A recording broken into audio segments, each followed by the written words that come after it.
Para kay Mariden Ventura Calyan, DPA SESE, as Vice President ng Academic Affairs, this will be your final warning to me. Okay? So dito kasi, meron ka nilabas dito, Miss Ventura. Kung makikita mo, basahin natin yung sulat na nilabas mo, Miss Ventura. Sabi rito, attention all campus academic, all campus OSWD, OSDW, all university dean, all campus student council federation. Prohibition in engaging to scam and fraudulent activities. Sabi nito, an information has reached my office regarding the alleged engagement of some student of Cagayan State University to online scam and fraudulent activity of certain Norman Mangusin or Francis Leo Marcos. Our university, etc. Hindi ko na ito tatapusin. Simple lang. Unang-una, Miss Meriden, nandito ako sa Cagayan dahil taon-taon akong nandito sa Peña Blanca. Bahagi ng advokasya ko ang magbigay tuwing Pebrero 25, Pebrero 26, ang magbigay ng libreng salamin sa mata sa lahat ng malalabo ang mata, hindi lamang sa bayan ng Peña Blanca, halos buong Pilipinas. Taon-taon yan, ginaganap ko rito. Magtanong ka sa Peña Blanca LGU, okay? Una, wag mo ko tatawaging Norman. Hindi Norman ang pangalan ko. Oh, Basher! Andito na si Kulaong! Pasok na! Ha!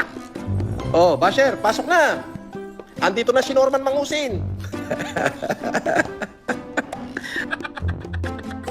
Baliw! Siya ang tawagin, Norman. Baliw ka ba? Ikaw si Norman Gusgusin, nani? Talagang pinanindigan mo na ikaw Francis Leo Marcos? Kawawa naman guys, pagbigyan nyo na nga yan, gusto lang naman niya maging Francis Leo. Ayaw niya, ngani ng Norman. I am Francis Leo Marcos. Okay? Woo!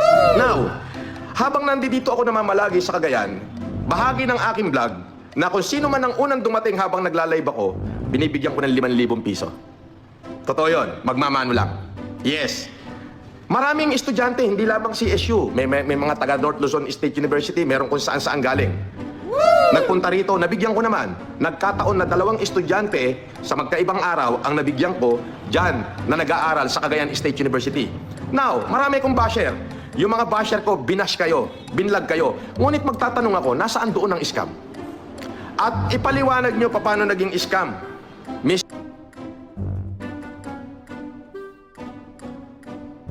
Nang umalis sa live si Gusgusin at hindi niya, unfortunately, napatay ang mic, kinausap nito ang kanyang tauhan at sinabing, Ayan ha, ulitin ko ha, sa estudyante.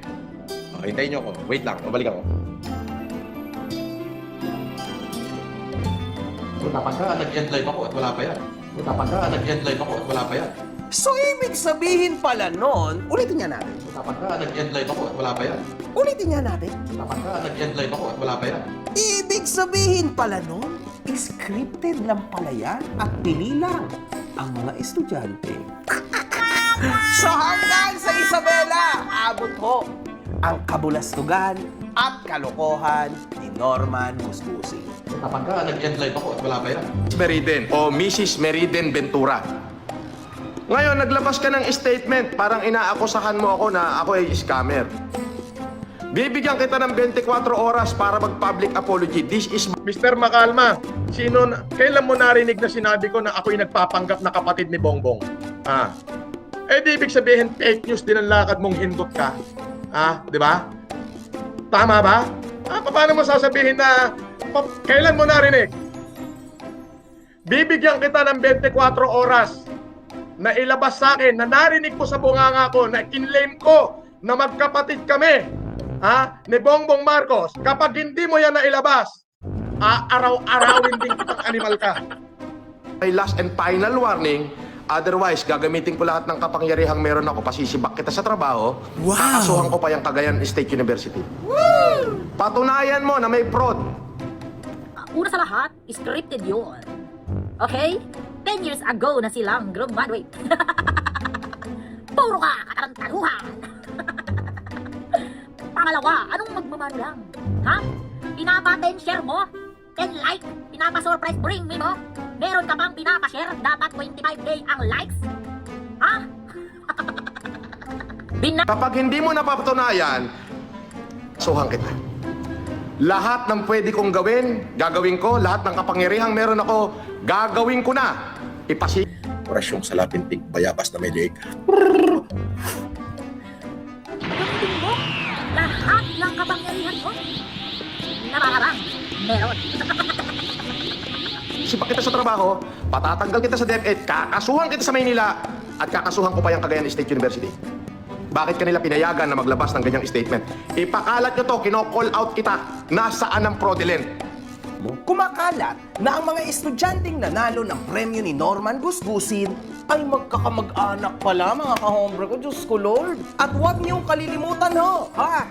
Tingin! Kumbaga, lakad matatag, mga kahombre ko. Nag-delete na po ng mga post ang mga estudyante. Hanggang saan ka ba aabot? Ayan o, very clear, mga kahombre ko. At medyo magkahawig din ho ang mga estudyante. At makikita ho sa apelido na iisa lang, kaya pala halos iisa lang din ang hulma ng mga estudyante. O, ayan ho sila, ha? Grabe ka talaga, Norman. Nagpapaniwala ka doon sa basher ko na po Genius Vlog. Putan lahat yun, may kaso na sa akin. Warning mo yan. This is my warning. Mrs. or Miss Mariden Ventura. I'll give you 24 hours para mag-public apology. Hindi kita makontak. Tawag ako ng tawag sa telepono mo. Hindi ko kayo makontak. Patunayan yung may fraudulent. Pag wala, yan na yung simula ng wakas mo. Sisiguraduhin ko sa'yo, patatanggalan kita ng lisensya, pasisibak kita sa trabaho, at higit sa lahat, didimanda namin yung Cagayan State University. Kung meron kayong reklamo, contact Zamora and Poblador Law Firm. Yung mga abogado ko. 24 hours. Ngayon pa lang, ipadadrap ko na sa abogado kang complaint sa DepEd. Saya tayo ng isang supporter. Ang galing-galing. Okay po. So, eto na po. At babasahin ko na po. Magbabasa na ako kung sino yung nanalo nito ng E150. Ay, nako, nagugulumihanan ako. Ang dami. Nagugulumihanan ako. Sino kaya ang kapalat? Eto na. Ulitin ko po, ang i-comment nyo lamang po ay ang inyong pangalan at address. Alright. Babuong Pilipinas ay nandirin Aba, ay tinamaan na magaling. Okay. Sino kaya ang mananalo? Alright. Comment section. Eto na. Tatawagin ko na yung nanalo. Sandali, eto na. Parang ano to tapat-tapat. So, i-scroll ko pa ganun. Kung sino yung nanalo. I-scroll ko. Scroll. Ang salamin pa rin.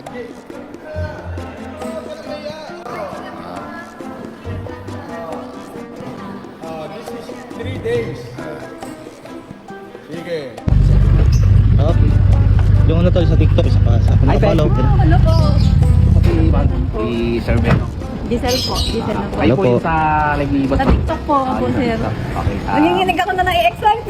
Opo, ayan po. Nakikita niyo po ba yan? Wow! Opo. Ayan, siyempre, pwede yung check po natin yung phone nila po. Ay, Kayo po yung nasa live. Opo. Pero nawawala-wala. Following. Uy, followers talaga ni boss. Nagmamatagal na po mula nung pandemic pa po yan. Opo, congrats po. Sige. May ID ka po pang nandiyan. Opo. 2 valid ID po yung ano natin. Sige po. Goods, nakapalo. Very good. Yes! Apa natin ang ID, guys. May sasakyan na ako. Mga po, mahirap sindutin yung mga. E150. Okay. Thank you very much.